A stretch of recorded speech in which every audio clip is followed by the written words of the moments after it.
Good day, Deepam Word family. Welcome to day 266 of our Bible study review. Today we're closing out the book of Esther with chapters 8 through 10.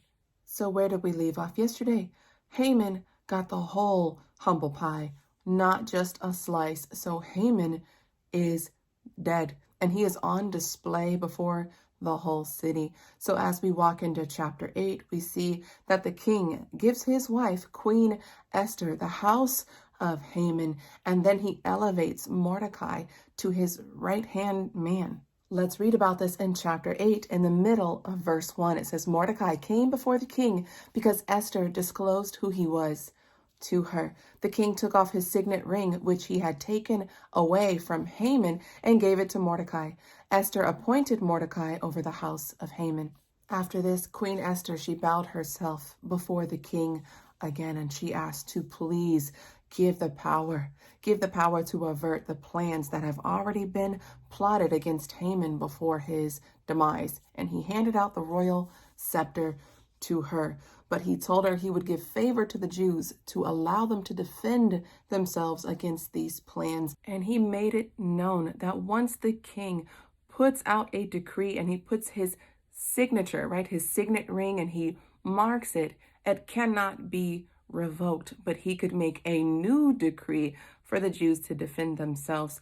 And so the scribes came and wrote these letters, right? And they sent it out to 127 provinces, that by the time that this one day came, which was later on in the future, that all of the Jews would be able to defend themselves against the attacks of the enemy.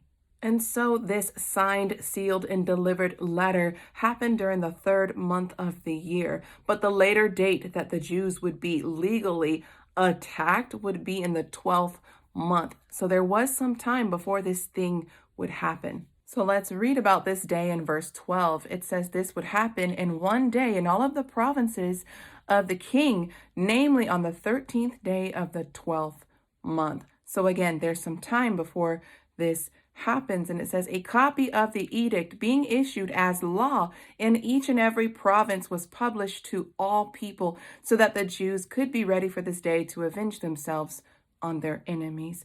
And so the couriers went out riding along on the royal steeds, and they went out and made haste urgently for the king's edict to go out. It says the decree was given at the citadel of Susa. Verse 15, Mordecai went out from the king's presence in royal apparel of blue and white, with a large crown of gold, and with a garment of fine linen and purple. The city of Susa erupted with shouts of rejoicing. To the Jews belonged light, gladness, joy, and honor. This not only happened in Susa, where the king is actually seated, but this eventually would go out to each and every province, and the Jews would learn and understand that they have the right to defend themselves. And so this would become a great day of rejoicing. And many of the people within the towns, they professed to be Jews for fear of the fact that the king and all of the king's officials were siding with all of the Jews. So they were like, I know that I may not be, the blood people, but I'm siding with them. Obviously, they're on the winning side. Now we're in chapter 9, and it is the 12th month. The time is drawing near for the Jews to be able to defend themselves against their enemies. So let's read. It says the Jews gained power over those who hated them.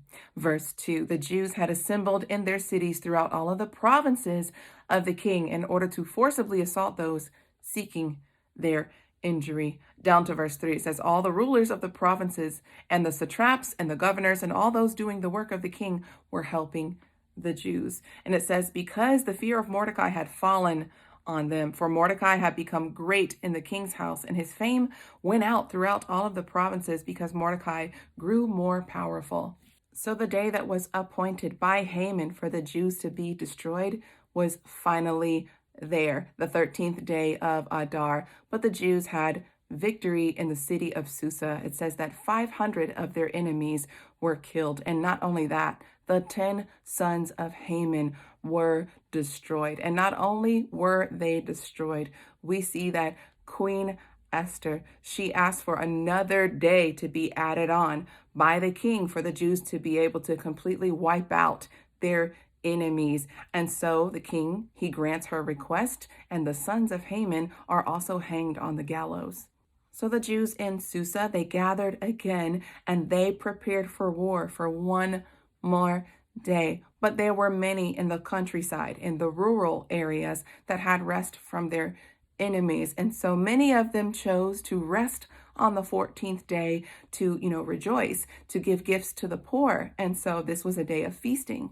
But because the Jews in Susa were at war for one more day, they chose the day of the 15th day of the calendar to rejoice and to feast.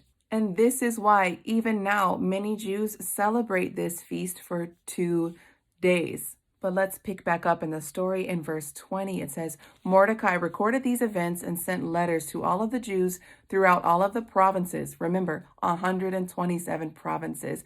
And it says, both near and far, in order to institute them for a day of celebration, the 14th and the 15th day of the month of Adar. On our calendar, that would most likely be February, or February walking into March. But the Queen Esther and Mordecai wanted to firmly establish this as a day of celebration, a day of victory. So they sent out a second letter to firmly establish this as a holiday. Not that it's a holy day established by the Father, but this is a day of celebration. And in chapter 10, we see there's a happy ending. Mordecai is second in command to the king, but the king issues a tribute, right? A tax in the land for everyone to bring something before the king to honor Mordecai.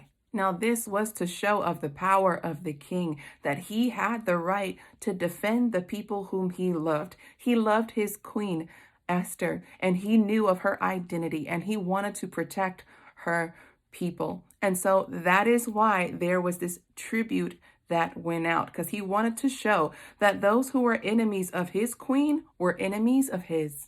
And take note that the King of Glory, our Messiah, those who love him, he defends them as well. In the end, we have victory. It's already written, and we live from the position of victory, not moving towards it. We're just waiting for what is written to catch up in the natural. Your victory is already established. Don't ever forget that.